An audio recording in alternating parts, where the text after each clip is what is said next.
قائد اعظم محمد علی جناح نے آپ کو کہا you are a naughty boy.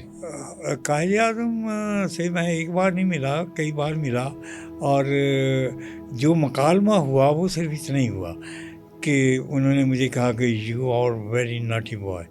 یہ کس بنیاد پہ کہا؟ آپ نے کچھ کیا اس لیے ایسا؟ کہ پاکستان میں وہ جلسے میں تشریف لائے تھے اور ان کے ساتھ بڑے بڑے مقدر اپنے وقت کے لیڈر بھی موجود تھے. سیالکوٹ کے اندر وہ آئے شیخ مولا بخش کے تالاب کے اندر ان کا جلسہ تھا، اور ہمارے گھر سے آگے سے ان کی جو کیٹلاگ تھی اس نے گزرنا تھا اوپن گاڑی نے. تو ساتھ فاطمہ جناح بیٹھی ہوئی تھیں، لیاقت علی خان بھی تھے، سر مسعود بھی تھے، اور کچھ اور بھی لیڈران تھے ساتھ. تو وہ بیٹھے ہوئے ہیں تو مجھے ایک اراشی دروازے کے اوپر چڑھا دیا گیا کہ آپ کی جب وہ گاڑی کھلی آپ کے نیچے آئے تو آپ نے امن کی فاتحیں چھوڑ دینی ہیں، اور وہ جوتوں کے ڈبے کے اندر ہم نے ڈال کے مجھے دے دی گئیں. تو اس لیے مجھے چوز کیا گیا کہ ایک تو میرے اندر ٹائمنگ بڑی تھی، اور دوسرا میں پتلا دبلا تھا.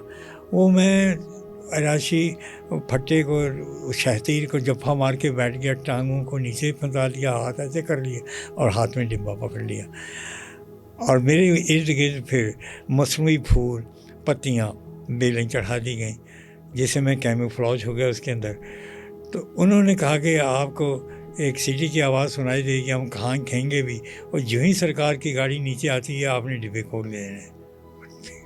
تو وہ ڈبے میں نے کھول دیے تو کبوتر فاختائیں تو اڑ گئیں لیکن بیٹھیں گر گئیں ان کے اوپر. اس لیے کہ کبوتر اور فاختاؤں کا کام یہ ہوتا ہے کہ ان کو اگر اندھیرے میں رکھ دیا جائے، ٹائٹ سی جگہ پہ محدود کر دیا جائے، تو یہ بیٹھیں بہت کرتی. اور سفید اور 2 رنگ کی بیٹیں ہوتی ہیں، 3 رنگ کی، سفید اور یہ کاشنی سا رنگ، سلیٹی رنگ اور کالے رنگ کی بیٹیں.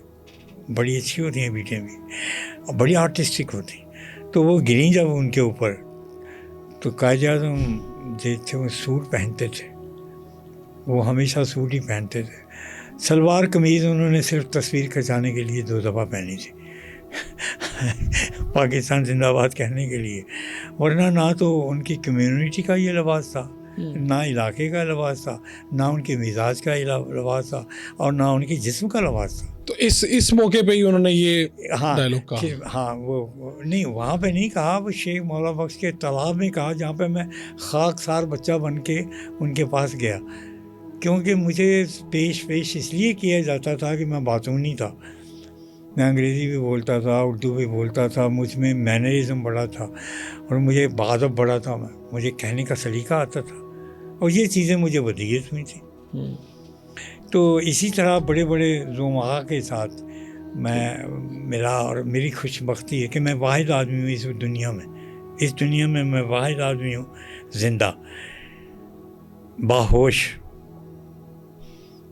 کہ میں دنیا کا ایک ایسا نادر انسان ہوں کہ جس کے پاس یادداشتوں کے خزانے بھرے پڑے ہیں، اور وہ بھی بڑے لوگوں کی باتیں ہیں.